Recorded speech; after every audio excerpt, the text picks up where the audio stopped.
Assalamualaikum warahmatullahi wabarakatuh. Perkenalkan, kami dari kelompok 5 akan mempresentasikan hasil diskusi kami tentang filsafat pendidikan aliran progresivisme. Sebelumnya perkenalkan, nama saya Indri Paijar Rohman.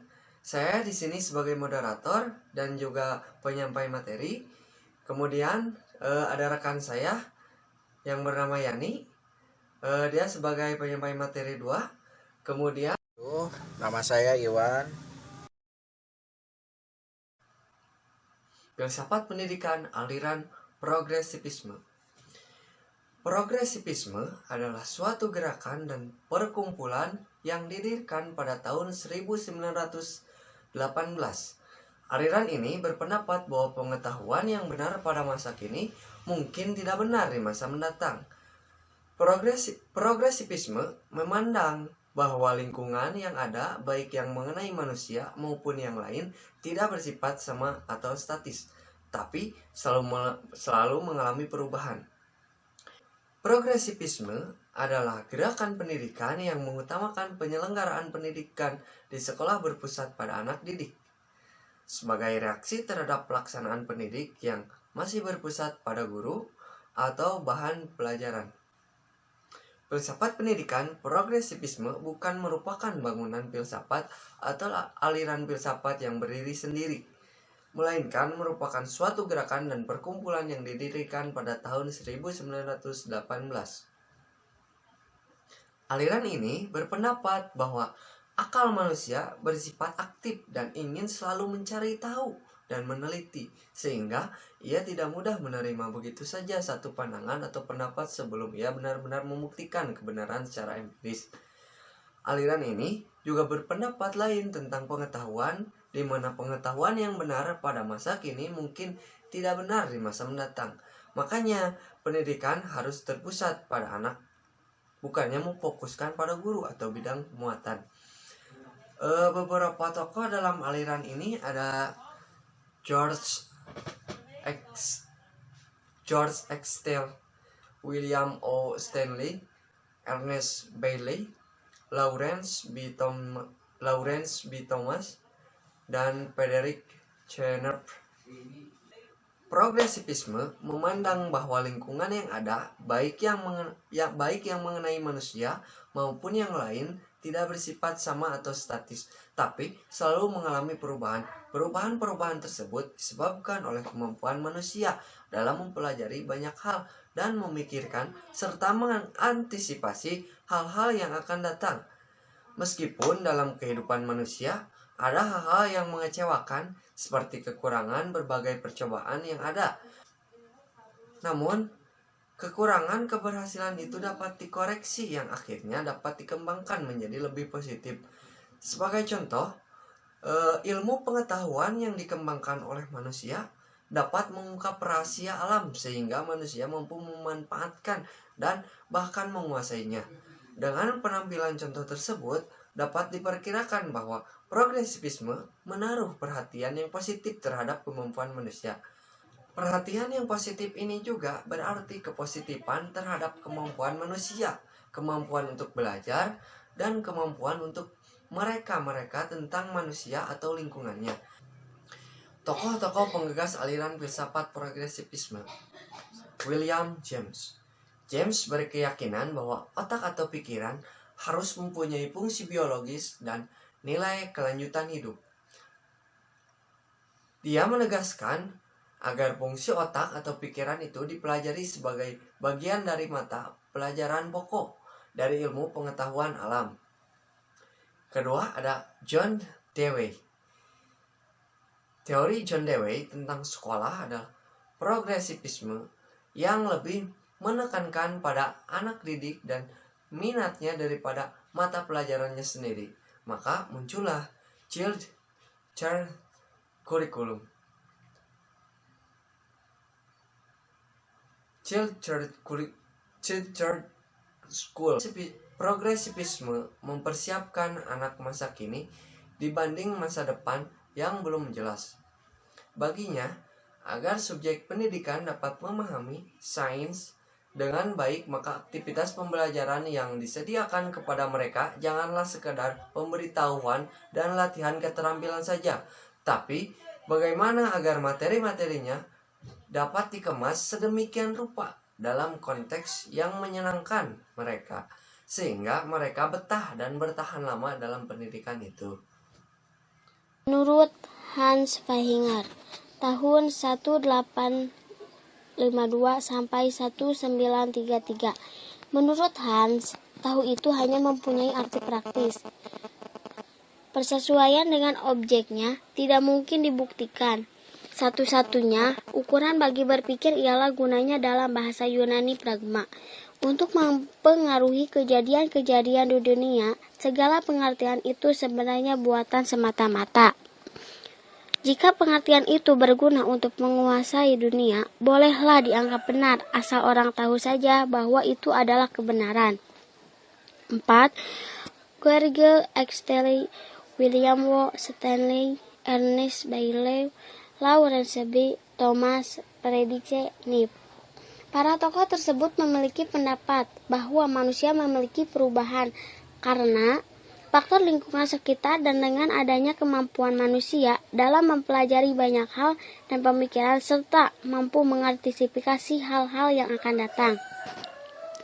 5. Menurut Gatak, tahun 1974.2 138, progresivisme modern menekankan pada konsep-konsep progres yang menyatakan bahwa manusia memiliki kemampuan untuk mengembangkan dan menyempurnakan lingkungannya dengan menerapkan kecerdasan yang dimilikinya dan metode ilmiah untuk menyelesaikan menyelesaikan permasalahan yang timbul baik dalam kehidupan personal manusia itu sendiri maupun kehidupan sosial. Tujuan aliran filsafat pendidikan progresivisme. Tujuan dari aliran progresivisme dalam pendidikan ialah ingin merubah praktik pendidikan yang selama ini terkesan otoriter menjadi demokratis dan lebih menghargai potensi dan kemampuan serta mendorong untuk dilaksanakan pembelajaran yang lebih banyak melibatkan peserta didik. Kelebihan dan kekurangan aliran filsafat pendidikan progresivisme. Kelebihannya, poin 1, nilai-nilai yang dianut bersifat fleksibel terhadap perubahan. Poin 2, toleran dan terbuka sehingga menuntut untuk selalu maju bertindak secara konstruktif, inovatif, dan reformatif, aktif, serta dinamis. Poin 3, anak didik diberikan kebebasan secara fisik maupun cara berpikir guna mengembangkan bakat, kreativitas, dan kemampuan yang terpendam dalam dirinya tanpa terhambat oleh rintangan yang dibuat oleh orang lain. Poin 4, menjadikan anak didik yang memiliki kualitas dan terus maju sebagai generasi yang akan menjawab tantangan zaman peradaban baru. Kekurangannya, poin 1, progresivisme terlampau menekankan pada pendidikan individu. Poin 2, kelas sekolah progresif artifisial dibuat-buat dan tidak wajar. Poin 3, progresivisme bergantung pada minat dan spontan. Poin 4, siswa merencanakan sesuatu sendiri dan mereka tidak bertanggung jawab terhadap hasil dari tugas-tugas yang dikerjakan. Hubungan antara aliran progresisme pendidikan. Aliran progresisme dalam bidang pendidikan disarankan pada keyakinan bahwa pendidikan harus terpusat pada anak, bukanlah memfokuskan pada guru atau bidang muatan.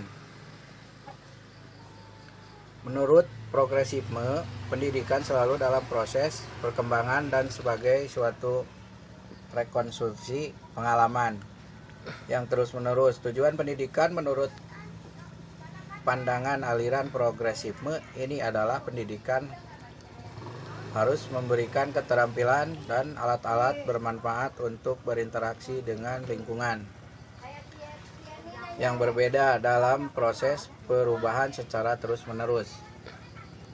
Implikasi dalam pendidikan.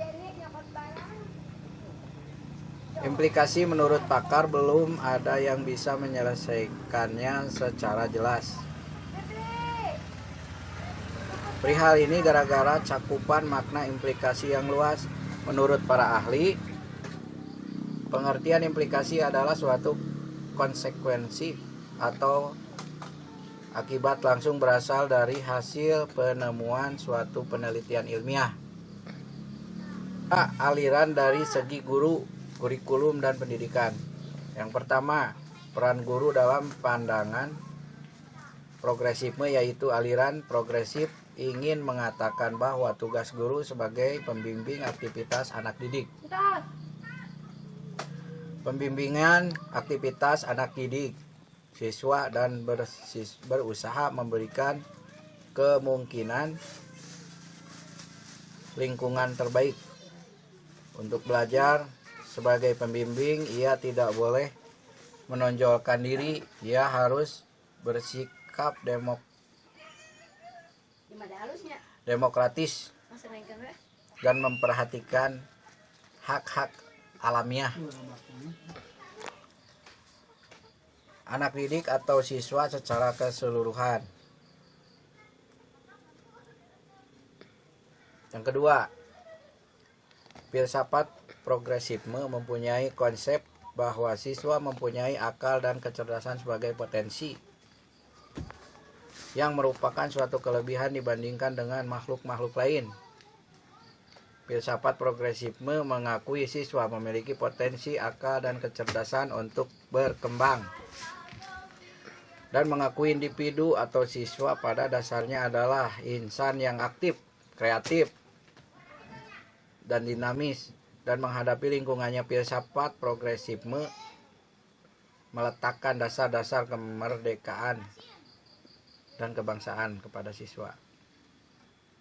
Yang ketiga, dalam pandangan progresifme, kurikulum merupakan serangkaian program pengajaran di luar.